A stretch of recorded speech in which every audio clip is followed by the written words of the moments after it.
I was just about to click on the Pampers Boy profile when another window popped up saying, "You have 2 new private messages. Click here to read private messages." So I clicked and the screen changed to look kind of like email. The first message was a welcoming message from the admin of the site. I figured it was something that everyone gets when they register.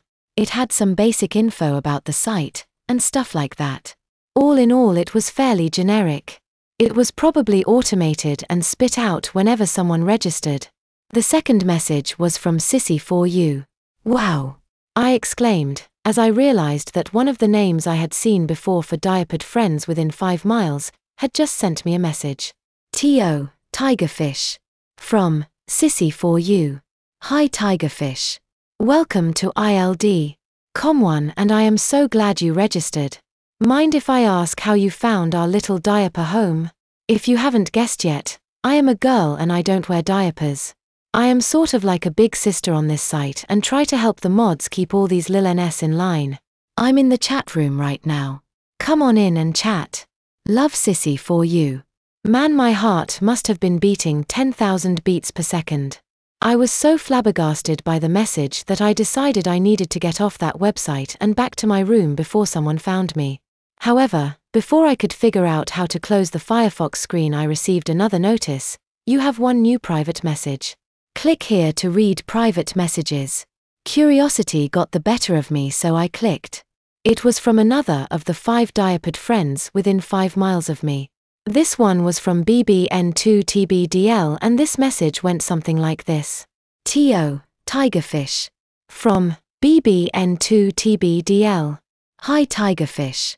Sissy4, you just called me to say that someone new had just joined ILD. Com1 and that you were from our town. Don't let Sissy4 scare you off. She's a really nice girl, but she comes on a little strong sometimes. Take a look around, read some of the stories, enjoy the pictures, and if you have any questions, or if any of the members are bothering you, just click on contacts on the front page and send an email to daddy_Phil and mommy_Beth. They are the ones that run this site and you won't find 2 nicer people on any other diaper site. You can also ask me if you don't feel comfortable contacting mommy_Beth or daddy_Phil right now. Baby Bruce. I thought I heard a sound out in the hallway and fearing that I was about to get caught, so I quickly closed down all the ILD. Com1 stuff and got up to make my way out of the room. However, as I stood up I realized that the diaper, which Mom had put me in that morning, was now very wet and was hanging down between my thighs, making it difficult to run properly. As I got to the door I put my ear to it. I couldn't hear anything, so I slowly opened it. Still no sounds and no one was in sight. I poked my head out and looked in both directions, and that's when I saw grandmother walking away from me toward the stairs. If my heart wasn't beating hard before, it sure was then.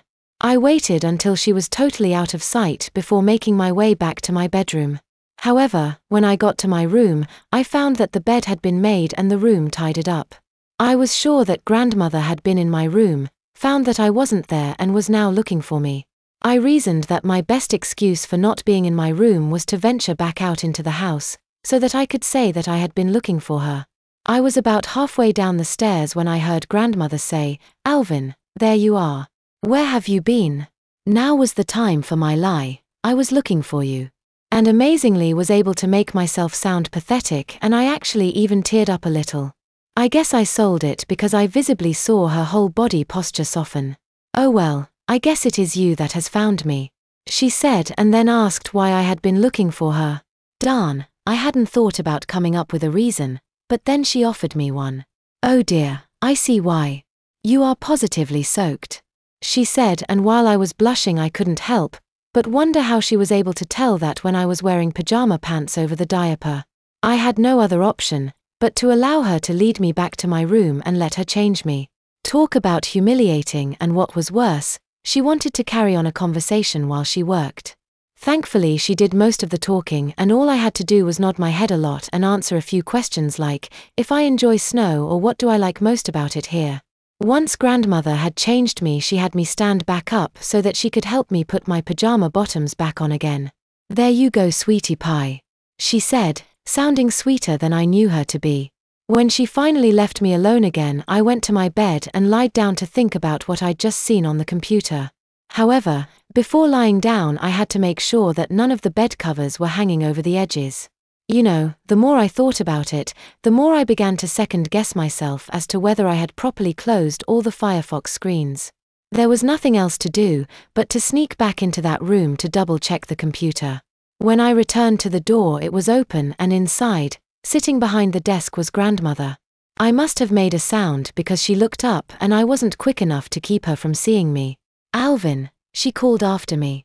Reluctantly, I poked my head in. "Alvin, what are you doing skulking around the house?" she asked. "It was time to lie again. I was looking for you again." She got a concerned look on her face. "You couldn't possibly need changed again. Are you feeling all right?" Oh yeah, I just wanted to see what you were doing." I lied again. "Oh, you poor dear," she said, motioning for me to come into the room. "You must be nearly bored to tears in this big old house with no one to play with." I took a hesitant step into the room, and then another. "How would you like to watch some television?" she asked, and I let the fact that she was talking to me as if I was 5 slide past without comment or complaint.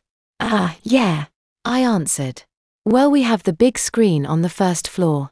I bet you will like that," she said as she placed an arm around me and walked me back out of the room and down the hallways to the steps. She took me right to what she called the media room. Inside was the biggest television I have ever seen, surrounded by overstuffed leather recliners arranged sort of like a theater. That is, if a theater had leather reclining sofas. The TV wasn't as big as a movie screen, but it was still humongous. And the remote. Don't even get me started on that thing. It looked like something someone had brought back from the future. She turned the TV on for me and helped me figure out how to change the channels. "And if you like, there's a computer over there," she pointed to a large corner desk, "that you can use to play your video games. You do like video games, right?" I nodded as I answered, "Yeah, sure." But what I was really thinking was, after all that sneaking around, and there was a computer right in that room which I could have used any time I wanted to. I tell you, this room hardly ever gets used except when I want to watch my stories," she said while patting my head. "Huh?" I grunted in confusion. "Soap operas," grandmother explained, and I nodded my understanding. "I've got some work to finish upstairs. If you need anything, you come get me, okay?" she said, patting my head again. I nodded. "Okay, thanks grandma." Grandmother. I quickly corrected myself. I swear I thought I saw her eye twitch at that small faux pas on my part, but she didn't say anything about it. She simply turned and scurried out of the room, leaving the door open as she left. Being able to watch TV again was great. I watched a couple game shows and then dozed off for about 20 minutes. When I awoke, I was feeling a little hungry and a little curious about that darn website. However, before I would satisfy my curiosity, I was going to satisfy my belly. I was thankful that Micah wasn't in the kitchen when I went in to raid the refrigerator. I found a half-eaten chocolate cake and enough fixings to make myself a quick sandwich. No sooner had I uttered the words, "I wish we had some chips," than I spotted a large bag of corn chips resting against a pot beside the stove. And since the bag had already been opened by someone else, I didn't feel bad about taking a couple handfuls. I had no idea if it was okay to have food in the media room or not, but to be honest, I didn't give it too much thought. From past visits to the kitchen to visit Micah and mooch a snack or two, I'd learned where the cans of soda were kept.